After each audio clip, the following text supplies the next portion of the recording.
Have you ever said to yourself or out loud, oh my gosh, I've been so exhausted all day long and now all of a sudden it's 10:30 p.m. and I'm wide awake? Or do you have trouble sleeping anywhere besides your own room with your own bed and your own pillow and your own blanket and your own fan? If so, you might not be surprised to learn that autistic people and people with ADHD have significantly harder time sleeping than neurotypical people. As a matter of fact, up to over 80% of people with ADHD and autism report having troubles with sleep or insomnia, compared to up to 30% of neurotypical people. And if you have both ADHD and autism like me, not a good situation. So if you're like me, you wonder why. Why do we have so much trouble sleeping? Well, I'm about to give you 6 reasons, along with a few tips on how to improve your sleep that have more to do with just drinking chamomile tea and putting your phone down before bed. So the first reason has to do with circadian rhythm and melatonin.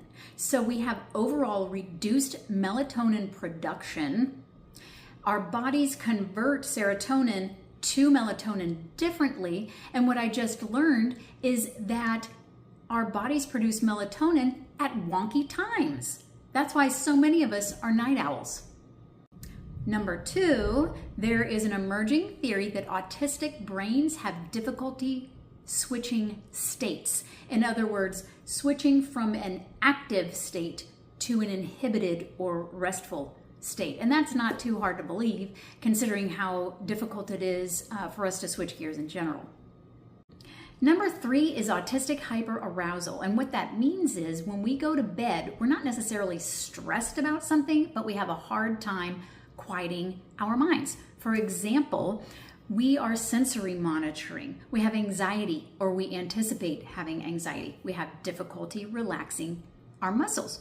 We're repeating thoughts or conversations or songs in our minds. We might be thinking about our intense interests, and sometimes we have a hard time sensing that we're even really sleepy until it's pretty intense. And then of course, if we have ADHD, our brains are just, thoughts are like a pinball machine. I don't know about you, but anything different in my routine causes me to not be able to sleep.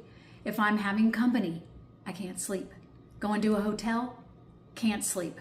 Traveling, can't sleep. And I'll tell you when it got exponentially worse is when I had my first child.